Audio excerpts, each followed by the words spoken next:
Hello friends, this is Jim with Science Talk.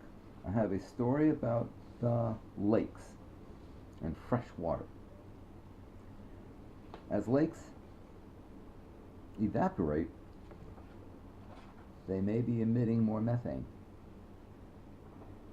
So in essence, we're now finding that even freshwater areas could affect the climate change as well, affecting the calculations involved.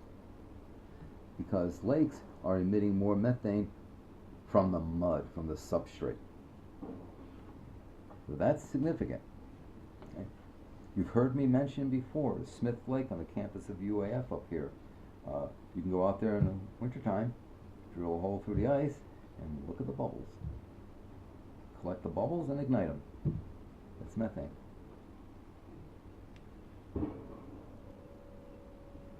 Amounts of methane, which is a powerful greenhouse gas, leaking into the atmosphere are set to rise as lakes emit more methane in reaction to climate change.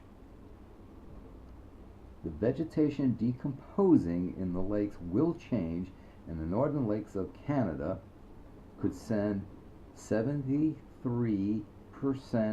more methane. Let me repeat that. 73% more methane into the atmosphere, which will exacerbate things.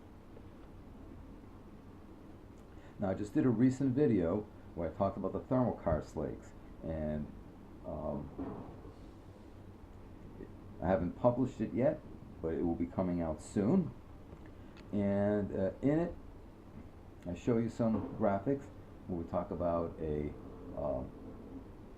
thermal bulb and how the substrate starts thawing out, and then there's bacterial decomposition of the vegetative matter, and the byproduct is methane.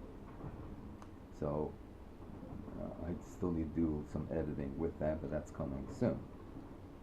And it may well end up being released before this video, so then my statement should be saying, I just did a video. Anyway, a further cause for concern as the world warms is the most abundant greenhouse gas of them all. As the world warms, the 100,000 lakes will evaporate faster, 250,000. By the end of the century, they can be sending 16% more water into the atmosphere as vapor. Water vapor is also a greenhouse gas. Now, granted, it may fall again as rain, but still, water vapor is a greenhouse gas.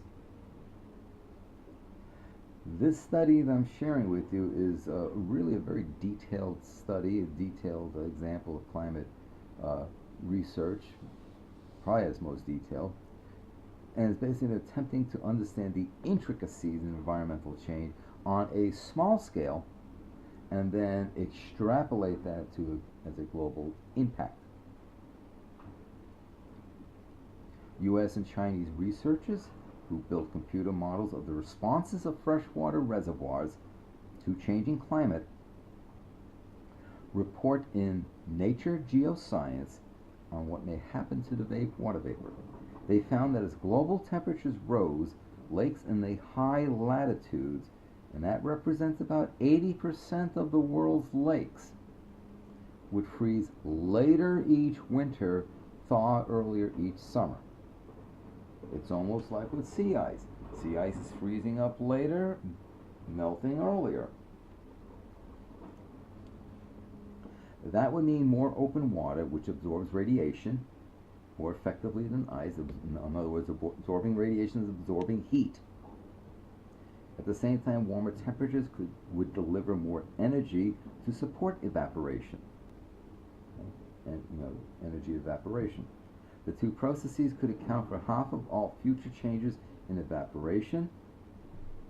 So much energy is trafficked in the process of lake evaporation that researchers have even suggested as a potential source of renewable energy.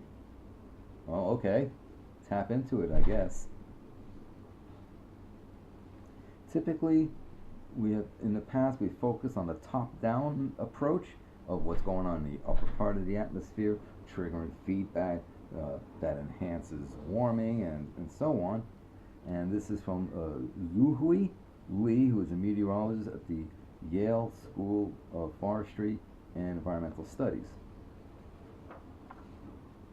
He goes on to say, if we want to make accurate predictions of the hydrological changes, we'll need to understand what's happening at the bottom of the atmosphere. So now a bottoms-up approach, including what's happening at the surface of lakes, because those changes are driving the hydrological response to climate change. Evaporation is not the only factor that will change. British, Canadian, and German scientists report in their journal Nature Communications that they asked a simple question. Sometimes this is how the best science is done. You just ask a simple question. How will warmer temperatures change the release of greenhouse gases from lakes? Very simple, to the point, and an excellent question. Now we have to test it. So they took samples from decaying vegetation, deciduous leaves, pine needles, reeds, rushes, in lake beds, incubated them for 150 days to see what gases emerged. Those lakes rich in cattails, sometimes called bulrushes, produce 400 times more methane than lakes layered with coniferous needles, or conifer needles, and 2,800 times the methane from deciduous leaves submerged in temperate forest lakes. Sometimes it is referred to as a lichenous material, and oftentimes it gives the tannins, the kind of brownish color that you see prevalent in temperate lakes. So methane is reckoned to be at least 30 times more powerful than CO2 at warming the Earth. We've discussed that numerous times before. Some estimates put its potency over the short term much higher yet. Climate scientists need to calculate the volumes likely to be added to the atmosphere as climates change. Okay? And that's what this study is part of. Let's start calculating this kind of minutia. The researchers found that the boreal shield of Canada and Siberia. Now, a boreal shield refers to the boreal forest. The boreal forest is sometimes called a taiga, and it's a bunch of black spruce trees sitting in permafrost, pretty much. But it is the largest terrestrial ecosystem on the planet. In fact, it forms basically a circumpolar ring. So this boreal shield of Canada and Siberia, with more lakes and forests than anywhere else in the world, would change with rising global temperatures, and the number of lakes colonized by the cattail Typha latifolia could double in the next 50 years, produce 73% more methane.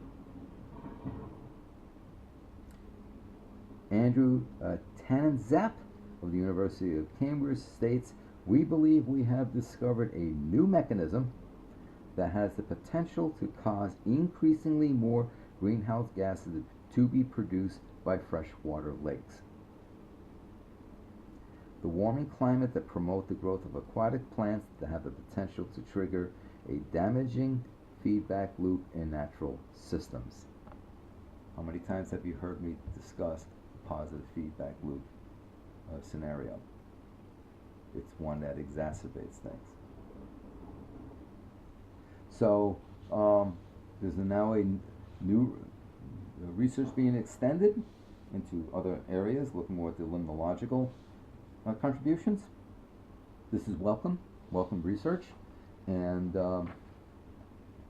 I will keep you informed on what these scientists and likewise studies find and indicate.